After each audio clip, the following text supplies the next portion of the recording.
Good morning everyone. I hope you are doing well. This is Ankit for Parisha classes. Today we can talk about Agra University B.Ed second year classes. जी हाँ guys, जैसे कि आप सभी को मालूम है कि आगरा यूनिवर्सिटी के B.Ed फर्स्ट ईयर और सेकंड ईयर की पेड क्लासेस भी स्टार्ट कर दी गई हैं। जिन कैंडिडेट्स को इंटरेस्टेड है पेड क्लास में, आज जिन्होंने अभी तक कुछ नहीं पढ़ा है, चाहे B.Ed फर्स्ट ईयर हो चाहे सेकेंड ईयर हो, तो टीचर बैच आप सभी के लिए रामबाड़ इलाज है। तो टीचर बैच को ज्वाइन कर सकते हैं। चलिए फिर विदाउट टाइम वेस्ट करते चीज़ों को शुरू करते हैं।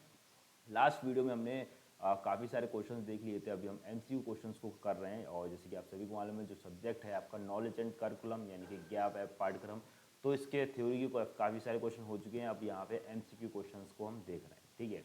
तो एमसीक्यू क्वेश्चन की आज आपकी 6th क्लास होने वाली। चलिए आगे बढ़ते हैं और इसी के साथ गाइस वीडियो अच्छी लगे तो वीडियो को लाइक कर दीजिएगा। चैनल पर फर्स्ट टाइम विजिट कर रहे हैं, चैनल को सब्सक्राइब करके बेल आइकन को हिट कर दीजिएगा। तो लास्ट वीडियो में हम 125 क्वेश्चन कवर कर लिए थे। हर वीडियो में मिनिमम 25 क्वेश्चन को कवर करते हैं, अच्छे से एक्सप्लेन करते हैं, समझते हैं। तो 125 क्वेश्चन का आंसर आपको कमेंट में करके देना था। तो जैसे कि सभी को मालूम है कि हर एक वीडियोस में या हर एक क्लास में लास्ट क्वेश्चन जो है वो आपको कमेंट में करके देना होता है। तो 125 क्वेश्चन में कहा गया है बाल्यावस्था को अनोखा काल बताया। तो ये आपका 2018 का क्वेश्चन है, यानी कि प्रीवियस ईयर क्वेश्चन है, इसलिए और महत्वपूर्ण आता है। फर्स्ट ऑप्शन है कोल व ब्रूस ने, सेकंड क्रो व क्रो ने, थर्ड स्किनर ने और फोर्थ जो है कुप्पू स्वामी ने। तो ध्यान रखिएगा बाल्यावस्था को अनोखा काल जो है वो आपका कोल व ब्रूस ने बताया, यानी कि ऑप्शन ए जो है आपका बिल्कुल करेक्ट हो जाएगा। इसी के साथ आगे बढ़ते हैं और नेक्स्ट क्वेश्चन को देखते हैं। तो 126 क्वेश्चन। इसी के साथ गाइस आप सभी को बता दें कि जो कैंडिडेट्स हैं B.Ed फर्स्ट ईयर या सेकेंड ईयर का बैच लेना चाहते हैं, कॉन्टैक्ट नंबर जो है आपको दे रखा है, इस कॉन्टैक्ट नंबर पर कॉन्टैक्ट कर सकते हैं। और अभी तक WhatsApp group, Telegram group, Facebook group, साथ ही साथ इंस्टाग्राम में फॉलो नहीं किया है, जल्दी से ये फॉलो कर लीजिए। सारी चीज़ों का लिंक आपको डिस्क्रिप्शन में मिल जाएगा। आगे बढ़ते हैं 126। और जैसे कि हर एक वीडियो में मैं आप सभी से कहता हूँ कि एमसीक्यू क्वेश्चंस को याद रखने का तरीका जो होता है वो ये होता है कि फर्स्ट ऑफ ऑल आप खुद को वीडियो को पॉज करके और क्वेश्चंस को खुद को पढ़ें, उसका जो आंसर है उसको तुरंत कमेंट में टाइप करें। उसके बाद में यहाँ से मैं क्वेश्चंस को पढ़ता हूँ, उसके बाद में फिर उसका आंसर बताता हूँ, साथ ही साथ एक्सप्लेन भी करता हूँ। तो यहाँ से क्या होता है कि जो प्रोसेस होता है वो आपके दिमाग में 2 से 3 बार आता है एक ही क्वेश्चन के लिए। तो कहीं ना कहीं क्वेश्चन आपके दिमाग में सेव हो जाते हैं इस तरीके से। चलिए फिर आगे बढ़ते हैं। और 126 क्वेश्चन में हमसे पूछा गया है कौन सी विशेषता बाल केंद्रित शिक्षा की विशेषता नहीं है। यहाँ कहा गया है कौन सी विशेषता नहीं है। फर्स्ट ऑप्शन में कहा गया यह बाल मनोवैज्ञानिक पर आधारित है। ठीक है, बिल्कुल बात सही है, लाइन कही है। यह विद्यार्थियों में रचनात्मकता का विकास करती है। ठीक है, रचनात्मकता यानी क्रिएटिव बच्चे ही रहते हैं, मतलब होते हैं इस तरीके से। थर्ड में बात करी गई यह विद्यार्थियों पर परीक्षा का दबाव बढ़ाती है। परीक्षा का दबाव ये कुछ मज़ेदार नहीं है। नेक्स्ट बात करते हैं उसका उद्देश्य बालकों का सर्वांगीण विकास है। ये भी बिल्कुल ठीक है। तो कहीं ना कहीं जो गलत है, यानी कौन सा नहीं होगा, तो यह विद्यार्थियों पर परीक्षा का दबाव बढ़ाती है। तो जो विशेषता किसी की होगी तो उसके ऊपर नेगेटिविटी तो वैसे भी नहीं आएगी। तो यानी कि ऑप्शन थर्ड यानी कि कथन थर्ड जो है वो गलत हो जाएगा कि यह विद्यार्थियों पर परीक्षा का दबाव बढ़ाती है। तो ये चीज़ गलत हो जाएगी। तो 126 का जो राइट ऑप्शन है वो आपका हो जाएगा सी। नेक्स्ट बात करते हैं 127 की।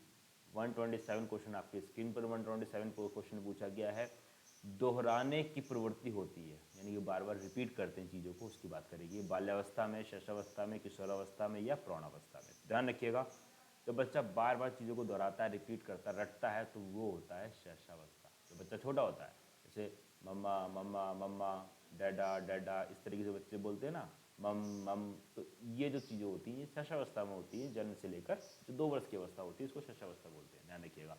तो बाकी बाल्यावस्था को आपको बताना है और बाल्यावस्था को कौन से 2 पार्ट्स में डिवाइड करा गया ये भी आपको कमेंट में करके बताना है, ठीक है। नेक्स्ट बात करते हैं 128 की। 128 प्रश्न पूछा गया शैशवावस्था के लिए उत्तम विधि है। कौन सी उत्तम विधि है ये पूछा गया है। मॉन्टेसरी विधि, सेकंड ऑप्शन में खेल विधि, और किंडर गार्डन विधि, और ऑप्शन डी उपयुक्त सभी। तो राइट आंसर जो है वो आपका कौन सा आएगा, उपयुक्त सभी, यानी कि डी ऑप्शन बिल्कुल करेक्ट हो जाएगा। तो शैशवावस्था के लिए उत्तम विधि जो है वो कौन सी है, ये सारी की सारी जो है शैशवावस्था की उत्तम विधि है। तो 128 का डी ऑप्शन बिल्कुल करेक्ट हो जाएगा। नेक्स्ट बात करते हैं 129।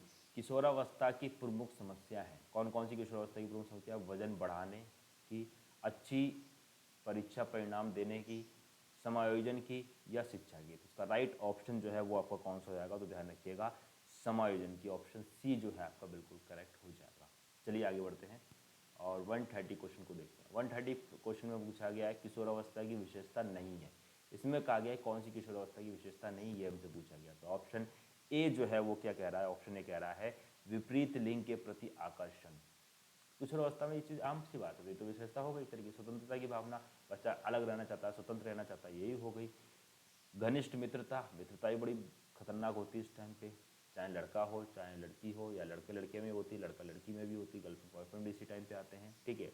तो वही सारी चीज़ें बात करें। ईश्वर में पूर्ण विश्वास, और भगवान में विश्वास होता है कि नहीं है, तो इस टाइम पे बच्चों को ज़्यादा भगवान में विश्वास नहीं होता।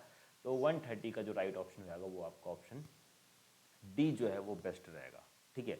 नेक्स्ट बात करते हैं 131 की, यानी 131। 131 में हमसे क्या पूछा गया है, प्राथमिक स्तर की शिक्षा होनी चाहिए। प्राथमिक स्तर की शिक्षा कैसी होनी चाहिए, मूर्त, जीवन से संबंधित, रोचक होनी चाहिए, या उपयुक्त सभी।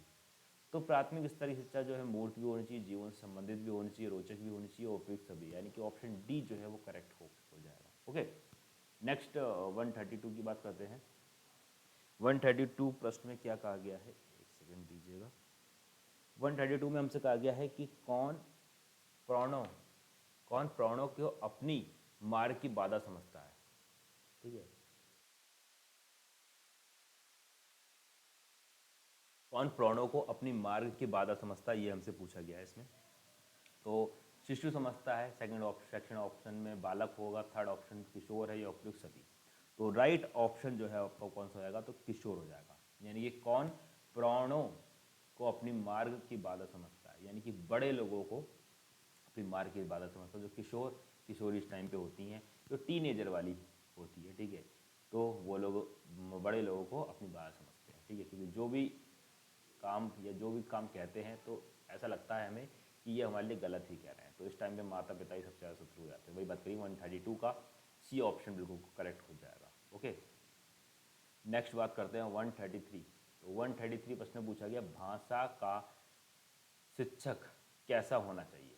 भाषा का शिक्षक कैसा होना चाहिए, औपचारिक होना चाहिए, ऑप्शन ए। सेकेंड ऑप्शन में कहा गया हमसे अनौपचारिक, ठीक है। थर्ड ऑप्शन में हमसे क्या कहा गया है, निरौपचारिक, ठीक है। और फोर्थ ऑप्शन में हमसे क्या कहा गया है, उपयुक्त सभी, ठीक है। तो राइट ऑप्शन जो हो जाएगा वो हो जाएगा अनौपचारिक। भाषा का शिक्षक कैसा होना चाहिए, अनौपचारिक होना चाहिए, यानी कि 133 का बी ऑप्शन जो है बिल्कुल करेक्ट हो जाएगा। ओके, नेक्स्ट बात करते हैं 134 की। तो 134 प्रश्न में हमसे क्या पूछा गया है, 134 में पूछा गया है भाषा शिक्षण में पहले कौन सा कार्य करना चाहिए। भाषा शिक्षण में पहले कौन सा, मौखिक कार्य, लिखित, एक और विधिनो, या इनमें से कोई नहीं। तो देखिए भाषा शिक्षण में सबसे पहले जब चीज़ों को समझाएंगे तो भाई बोलना शुरू ही तो करेंगे, तो सबसे पहला कार्य कौन सा हो जाएगा, बोलना हो जाएगा। यहाँ पे मैं आपको समझा रहा हूँ तो फर्स्ट ऑफ ऑल मैंने आपको बोला ही तो वही चीज़ यहाँ पे, तो 134 का ए ऑप्शन करेक्ट हो जाएगा। 135 की बात करते हैं। तो 135 प्रश्न हमसे पूछा गया, भारत में मान्यता प्राप्त भाषाओं की संख्या कितनी है। भारत में मान्यता प्राप्त भाषाओं की संख्या हमसे पूछी गई, 19 है, 18 है, 17 है, या 22 है, ठीक है। अब यहाँ पे जो है तो राइट ऑप्शन कौन सा हो जाएगा, 22 हो जाएगा। कुछ बुक्स में या कुछ इजी नोट्स में आपको 18 भी ऑप्शन मिलेगा, but at a present time पे ध्यान रखिएगा 22 ऑप्शन बिल्कुल करेक्ट ऑप्शन, ठीक है। क्योंकि उन लोगों ने अपडेट नहीं किया है, क्योंकि होता क्या है क्वेश्चन बैंक में मैं यही चीज़ देखता हूँ कि बहुत से क्वेश्चन गलत होते हैं, और लास्ट में बहुत सारे बच्चों के इसी तरीके से क्वेश्चन गलत भी होता है। क्यों, क्योंकि वो लोग अपना पब्लिकेशन क्या करते हैं, हर साल चेंज नहीं करते या अपडेट नहीं करते हैं चीज़ों, क्या करते हैं ऑटोमेटिक, मतलब अपने आप उसको दोबारा से रीप्रिंट करके दे देते हैं। तो ध्यान रखिएगा यही अंतर है आप उनमें और हम में, ठीक है। नेक्स्ट बात करते हैं 136 की। उससे पहले आप सभी को बता दें कि बीएड टीचर बैच में जो है वो आपको क्या क्या फैसिलिटीज़ मिलने वाली उसके बारे में। फर्स्ट ऑफ ऑल आपको लाइव क्लासेस मिलेंगी, उसी के साथ साथ पीडीएफ नोट्स मिलेंगे, यानी कि इस बैच में संपूर्ण निचोड़ है आपका, चाहे आपका एग्ज़ाम पैटर्न थ्योरी बेस पे हो या मैं कह सकता हूँ एमसीक्यू बेस पे, आपको टेंशन लेने की कोई ज़रूरत नहीं, क्योंकि टीचर बैच में दोनों चीज़ों को कंबाइंड किया गया है। यहाँ पे आपकी थ्योरी भी कंप्लीट करी जाएगी, उसी के साथ साथ आपका एमसीक्यू बेस भी कंप्लीट कराएगा। तो थ्योरी क्लास भी आपकी चल रही है, एमसीक्यू क्लास भी आपकी चल रही है। जिन कैंडिडेट्स को इंटरेस्टेड है, जो अभी तक जिन्होंने नहीं पढ़ा है वो पढ़ना चाहें तो पढ़ सकते हैं। बाकी किसी के पास मान लो कोई मटेरियल नहीं है, कुछ नहीं है, तो इस बैच में सब कुछ आपको दिया जाएगा, कुछ भी आपको परचेज करने की जरूरत नहीं, यानी कि सिर्फ और सिर्फ इस बैच में सब कुछ मिल जाएगा, ठीक है। PDF notes, live videos, recorded videos, साथ साथ वीओडी यानी कि वीडियो ऑन डिमांड, जो वीडियो जो लेक्चर आपको चाहिए होगा, यानी कि जिस टॉपिक में आपको दिक्कत आई तो सिंपल सा उसी टॉपिक को आपको एक्सप्लेन करके दे दिया जाएगा, ठीक है। इसी के साथ साथ रिकॉर्डेड वीडियोस मिल जाएंगे आपको, डाउट सेशन, और सबसे महत्वपूर्ण इंपॉर्टेंट चीज़ आपको इसमें क्या मिलने वाली है, previous year question. Previous year question यहाँ पे दोनों टाइप के मिलने वाले हैं, यानी कि आपको फर्स्ट ऑफ ऑल थ्योरी के बेस पे मिलने वाले, सेकंड आपको एमसीक्यू बेस पे मिलने, यानी कि लास्ट ईयर जो भी आपके एग्जाम हुए या उससे पहले थ्योरी बेस के जितने भी एग्जाम हुए, मोस्टली सारे के सारे क्वेश्चन या इंपॉर्टेंट क्वेश्चन आपको मिल जाएंगे। यानी कि इस बैच को कंप्लीट करने के बाद एटलीस्ट मैं कह सकता हूँ कि 70 to 80% आराम से ला सकते हैं, और अच्छे से अगर बैच को कोई चीज़ आपने नहीं छोड़ी तो 90-95% आराम से आपकी बन सकती है। चलिए आगे बढ़ते हैं।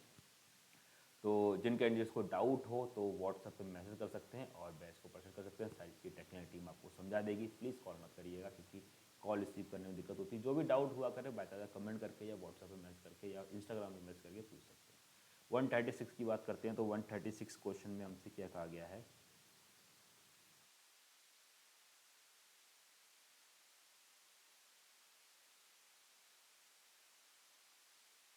136 में हमसे कहा गया है देवनागरी लिपि भारत की किस प्राचीन लिपि का आधुनिक स्वरूप है। तो मेरे ख्याल से ये तो सभी को मालूम होगा कि देवनागरी लिपि भारत की किस प्राचीन लिपि आधुनिक का स्वरूप है, तो ये ब्रह्म लिपि का है, यानी कि ऑप्शन बी जो है बिल्कुल करेक्ट हो जाएगा। 136 का ऑप्शन बी राइट ऑप्शन है। ओके, नेक्स्ट आगे बात करते हैं 137। तो 137 में कहा गया है बच्चों के लिए सबसे आसान भाषा है, तो सबसे इजी भाषा कौन सी है, राजभाषा, राष्ट्रभाषा, मातृभाषा या इनमें से कोई नहीं। तो भाई बच्चों के लिए सबसे इजी भाषा तो मातृभाषा ही होगी। क्यों? क्योंकि घर से सीखना शुरू कर देते हैं तो मातृभाषा सबसे इजी होती है, तो सबसे आसान भाषा है। 137 का सी ऑप्शन करेक्ट हो जाएगा। 138 की बात करें तो सिंपल से क्वेश्चन है, इजी क्वेश्चन है। मूल्यांकन किस प्रकार की प्रक्रिया मानी जाती है, निरर्थक, सार्थक व उद्देश्यपूर्ण या उपयुक्त दोनों, ठीक है, या इनमें से कोई नहीं। तो ध्यान रखिएगा, सार्थक व उद्देश्यपूर्ण मानिए। मूल्यांकन जो है वो किस प्रकार की प्रक्रिया होती है, तो ये सार्थक भी होती है, साथ ही साथ उद्देश्यपूर्ण भी होती है, ठीक है। नेक्स्ट बात करते हैं 39, 139 की बात करते हैं तो त्रिभाषा सूत्र का मुख्य संदर्भ कहाँ है, माध्यमिक स्तर पर, पूर्व प्राथमिक स्तर पर, उच्चतम माध्यमिक स्तर पर या उच्च स्तर पर। तो राइट ऑप्शन जो है वो आपका कौन सा आएगा, माध्यमिक स्तर पर, यानी कि ऑप्शन ए आपका बिल्कुल करेक्ट ऑप्शन हो जाएगा। नेक्स्ट 140 की बात करते हैं तो 140 में हमसे पूछा गया है श्रवण कौशल में कितनी शक्तियाँ सहमित हैं। श्रवण कौशल में ध्यान रखिएगा एक शक्ति सहमित है, यानी कि ऑप्शन ए जो है बिल्कुल करेक्ट हो जाएगा। नेक्स्ट बात करते हैं 141 की। 141 में पूछा गया है रेडियो कैसा उपकरण है, दृश्य उपकरण है, श्रव्य उपकरण है, दोनों। तो जाहिर सी बात है रेडियो में सिर्फ और सिर्फ हम लोग सुनते हैं तो श्रव्य उपकरण हो जाएगा, ठीक है, इजी क्वेश्चन सही है।